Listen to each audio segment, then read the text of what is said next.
Qureyş qəbiləsinin Peyğəmbər Salavatullahın dəvəti və o həzrətlə bağlı mövqeyi. Həzrət Peyğəmbərin dəvətinin 4 il ərzində çoxlu ayə nazil oldu. Bu ayələrdə tövhidin əzəməti və ona çağırış, bəlağət gözəlliyi, xəbərdarlıq və onu pozanlara hədə-qorxular da vardı. Tezliklə dillər onları yaydı, möminlərin qəlbləri və hafizələri əzbərlədi. Bu ayələr istisnasız hər kəsin diqqətini özünə cəzb edir, hamı onlara qulaq asmağa və mənimsəməyə səy göstərirdi.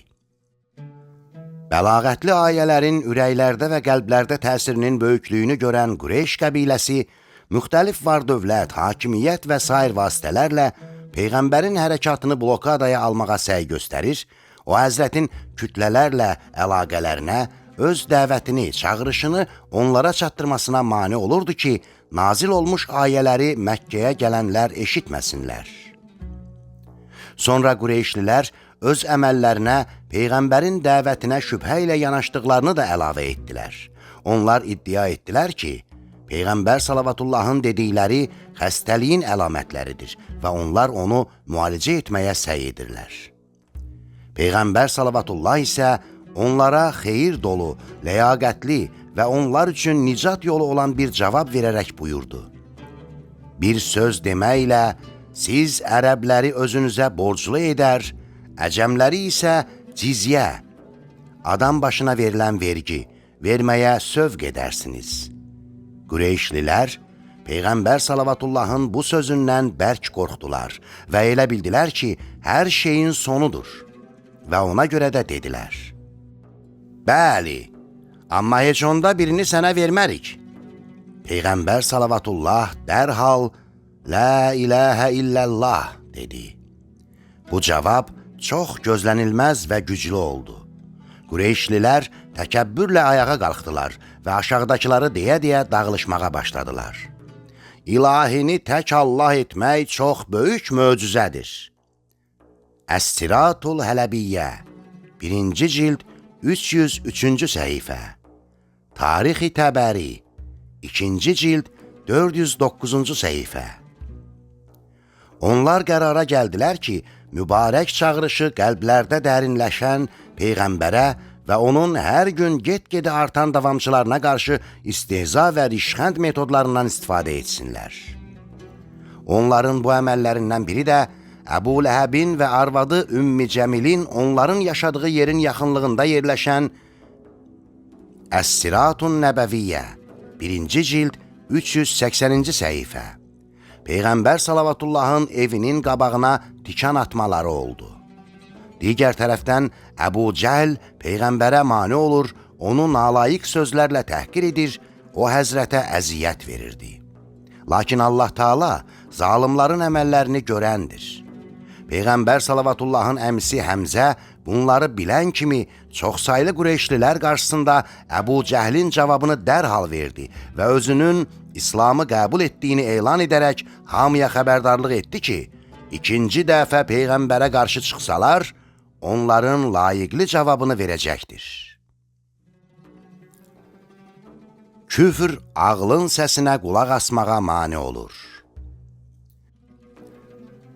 Qureyş qəbiləsi elə təsəvvür eləyirdi ki, öz hilələri ilə Peyğəmbərin ilahi missiyadan üz döndərməsinə nail olacaqdır. Lakin insanların onun mübarək çağırışına cavab verməsi artıq bu qəbiləyə aydın idi. Buna görə də Ütbə İbn Rəbiyə Qureyş qəbiləsinin məşhur adamlarının toplaşdığı bir məclisdə Peyğəmbər Salavatullahın yanına gedib onu bu işdən çəkindirmək və missiyasını dayandırmaq məqsədi ilə onunla söhbət eləmək təklifini irəli sürdü. O, Peyğəmbərin yanına getdi.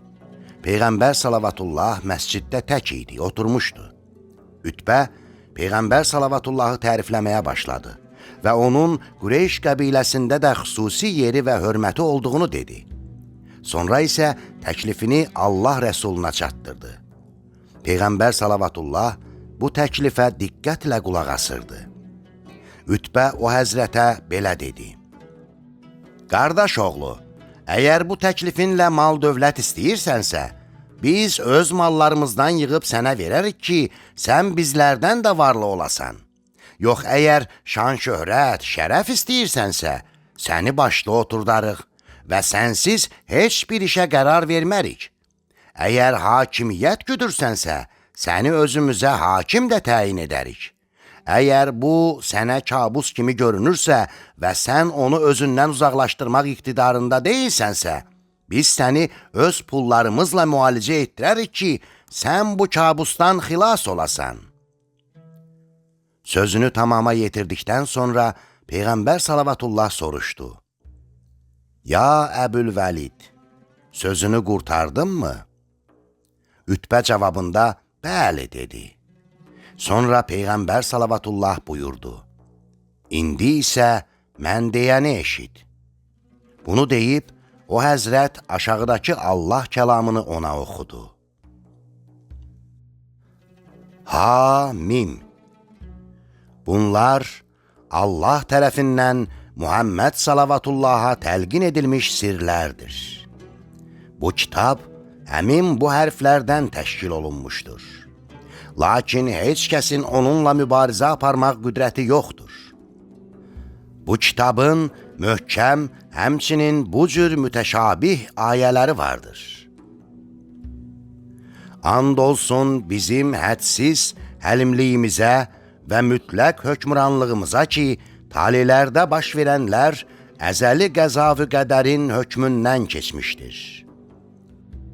Bu surə və bu kitab boynunda şəri vəzifə olan bütün bəndələrə, ümumi rəhmət və bütün iman gətirənlərə xüsusi mərhəmət sahibi olan Allah tərəfindən nazil edilmişdir.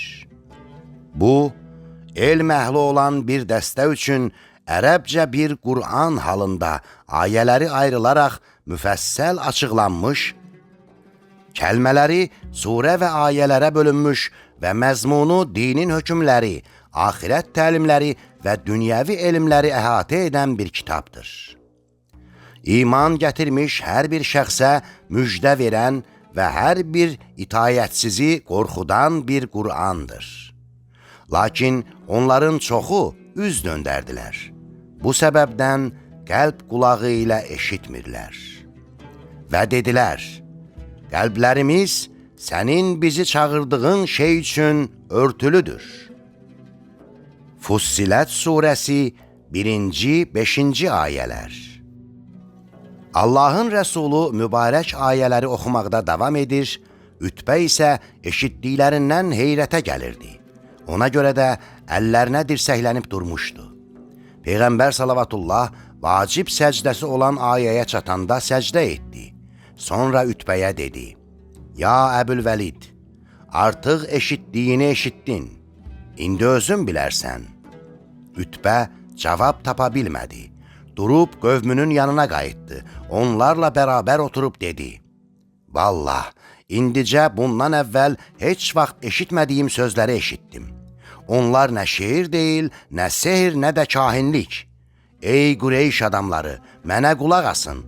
Qoyun bu kişi öz işi ilə məşğul olsun və ona verilmiş missiya ilə bildiyi kimi hərəkət etsin. Ondan uzaq olun. Lakin ölü qəlblər buna cavab vermək istəmədi. Ona dedilər, Vallah, ya Əbülvəlid, o səni öz dili ilə sehirləyib. Ütbə cavablarında dedi, bu o şəxs haqqında mənim rəyimdir. Nə istəyirsinizsə edin. Əs-Siratun Nəbəviyyə 1-ci cild 293-cü səhifə.